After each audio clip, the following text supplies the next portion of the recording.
20/2/2025 20/2/2025ರಲ್ಲಿ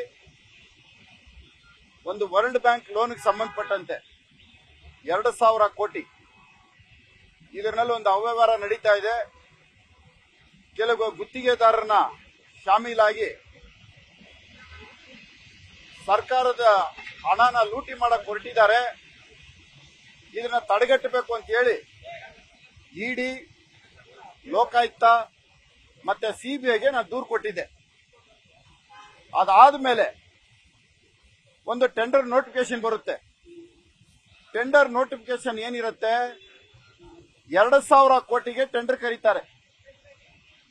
2,000 ಕೋಟಿಗೆ ಟೆಂಡರ್ ಕರೆದಾಗ ಡಿ.ಕೆ. ಶಿವಕುಮಾರ್, ಡಿ.ಕೆ. ಸುರೇಶ್ ಅಧಿಕಾರಿಗಳನ್ನ ಮನೆ ಕರೆಸ್ತಾರೆ, ಗುತ್ತಿಗೆದಾರಗಳನ್ನ ಮನೆ ಕರೆಸ್ತಾರೆ.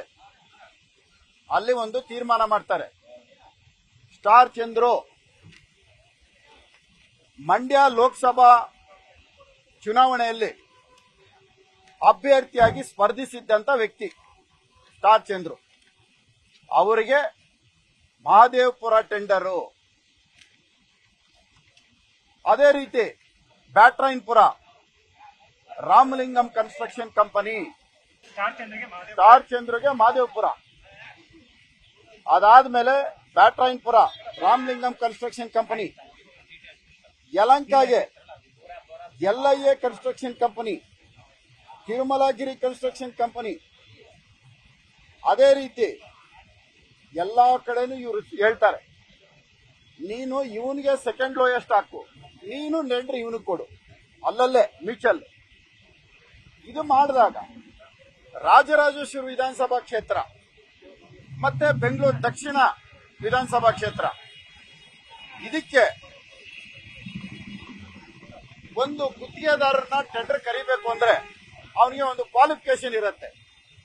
ಇವನು ಯಾವ ಕಾಮಗಾರಿಗಳು ನಿರ್ವಹಿಸಿರಬೇಕು, ಇವನು ಯಾವ ಕಾಮಗಾರಿಗಳು ಮಾಡೋದಕ್ಕೆ ಅವನಿಗೆ ಅರ್ಹತೆ ಇದೆ ಅನ್ನೋದು ಟೆಂಡರ್ ಕಂಡೀಷನ್ ಅಲ್ಲಿ ಇರಬೇಕು. ಡಿ.ಕೆ. ಸುರೇಶ್ ಅವರು ಹಾಸನ ಉಸ್ತುವಾರಿಯಾಗಿರ್ತಾರೆ. ಆ ಉಸ್ತುವಾರಿಯಾಗಿರುವಂತ ಸಂದರ್ಭದಲ್ಲಿ BSR ಕನ್ಸ್ಟ್ರಕ್ಷನ್ ಕಂಪನಿ ಅಂತ ಒಂದಿರುತ್ತೆ.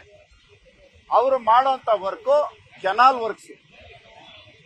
ಅವರು ರಾಜಕಾಲುವೆಗೆ ಎಲಿಜಿಬಲ್ ಇಲ್ಲ, ರಾಜಕಾಲುವೆ ಮಾಡಿರೋದು ಅನುಭವ ಇಲ್ಲ.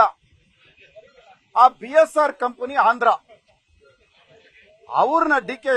ಸುರೇಶ್ ಕರ್ಕೊಂಡ್ಬಂದು ರಾಜರಾಜೇಶ್ವರಿ ವಿಧಾನಸಭಾ 230 ಕೋಟಿ ಕಾಮಗಾರಿನ ನೀನು ಮಾಡಬೇಕು, ಬೆಂಗಳೂರು ದಕ್ಷಿಣ ನೀನು ಮಾಡಬೇಕು ಅಂತ ಅವ್ರಿಗೆ ವಹಿಸ್ತಾರೆ. ಎಲ್ಲಾ ಕ್ಷೇತ್ರಗಳಿಗೆ ವಹಿಸಿ ಇದಕ್ಕೆ ಅಲ್ಲಿ ವಹಿಸ್ತಾರೆ. ಇದು ನಾನು ಎಲಿಜಿಬಲ್ ಇಲ್ಲ, ನಾನು ಹೆಂಗ್ ಮಾಡ್ಲಿ, ಇದು ನನ್ನ ಕೈಲಿ ಆಗಲ್ಲ ಅಂದಾಗ ಆಯುಕ್ತರನ್ನ ಕರೀತಾರೆ.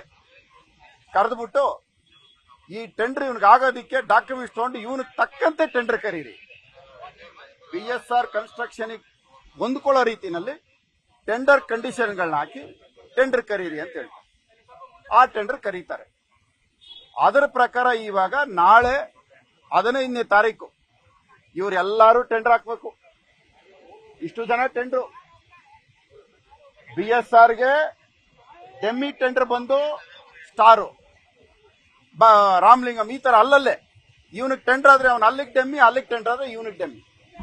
ಇದು ಗ್ಲೋಬಲ್ ಟೆಂಡರ್ ಕರೆದ್ರೆ ಇದು 10% ಬಿಲೋ ಹೋಗತ್ತೆ. 10% ಬಿಲೋ ಅಂದ್ರೆ 2,000 ಕೋಟಿಗೆ 200 ಕೋಟಿ ಉಳಿತಾಯ ಆಗತ್ತೆ. ಆದರೆ ಇವರು ಗುತ್ತಿಗೆದಾರರ ಜೊತೆ ಶಾಮೀಲಾಗಿರೋದು 5ರಿಂದ 10% ಎಬೋ ಕೊಡ್ತೀವಿ ಅಂತ. ಎಬೋ ಅಂದ್ರೆ ಎಷ್ಟು? 2,000 ಕೋಟಿಗೆ 5ರಿಂದ 10% ಅಂದ್ರೆ 200 ಕೋಟಿ. ಪಾಲಿಕೆಗೆ ನಷ್ಟ ಉಂಟು ಮಾಡ್ತಾ ಇರೋದು 200 ಕೋಟಿ, ಬಿಲೋ ಬೇಕಾರದು ಎಬೋ ಕೊಡೋದು ಒಂದು 200 ಕೋಟಿ. ಈ ಒಂದೇ ಒಂದು 2,000 ಕೋಟಿನಲ್ಲಿ ವರ್ಲ್ಡ್ ಬ್ಯಾಂಕ್ ಲೋನ್ ಅಲ್ಲಿ 400 ಕೋಟಿ. ನಾನಿವತ್ತು ಇಷ್ಟು ಸ್ಪಷ್ಟವಾಗಿ ಹೇಳ್ತಾ ಇದ್ದೀನಿ, ಇದು ಟೆಂಡರ್ನ ಕೋಟ್ ಮಾಡಿದ್ರೆ ಇದೇ ಕಾಂಟ್ರಾಕ್ಟರ್ಗಳು ಟೆಂಡರ್ ಕೋಟ್ ಮಾಡೋದು, ಬೇರೆ ಯಾರು ಇಲ್ಲ ಇದರಲ್ಲಿ, ಬೇರೆ ಯಾರು ಭಾಗವಹಿಸಂಗಿಲ್ಲ. ಮೊದಲೇ ಅವ್ರಿಗೆ ಸ್ಟ್ರಿಕ್ಟ್ ಇನ್ಸ್ಟ್ರಕ್ಷನ್, ನೀನ್ ಬರಬಾರ್ದು, ನೀನ್ ಹಾಕ್ಬಾರ್ದು, ಇವರೇ ಹಾಕ್ಬೇಕು, ಇವ್ರಿಗೆ ಇದೇ ವರ್ಕ್ ಹಾಕ್ಬೇಕು. ಕಮಿಷನ್ ಇನ್ನೇನು ಉಳಿತಾಯ ಆಗ್ಬೇಕಾಯ್ತು, 200 ಹಾಳು ಮಾಡಿ ಇವ್ರು ಹೆಚ್ಚುವರಿಯಾಗಿ ಕೊಡ್ತೀವಿ ಅಂತ ಅವ್ರ ಹತ್ರ ಕಮಿಟ್ಮೆಂಟ್. ಈಗ ಎಬೋ ಕೊಡ್ತೀನಿ ಅಂದ್ರೆ ಅದನ್ನು ಸೇರಿಸಿ.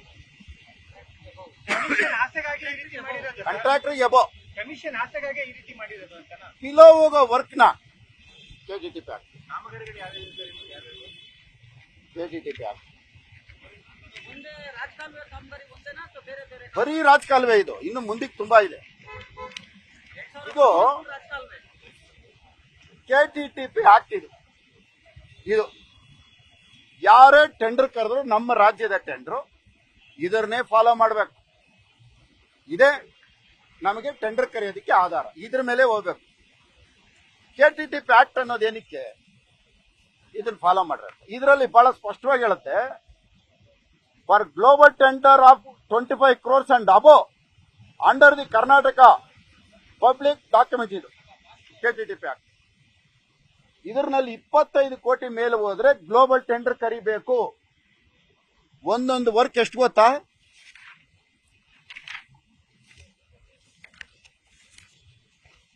458 ಕೋಟಿ, 629 ಕೋಟಿ, 283 ಕೋಟಿ, 45 ಕೋಟಿ, 85 ಕೋಟಿ, 208 ಕೋಟಿ, 85 ಕೋಟಿ, 205 ಕೋಟಿ.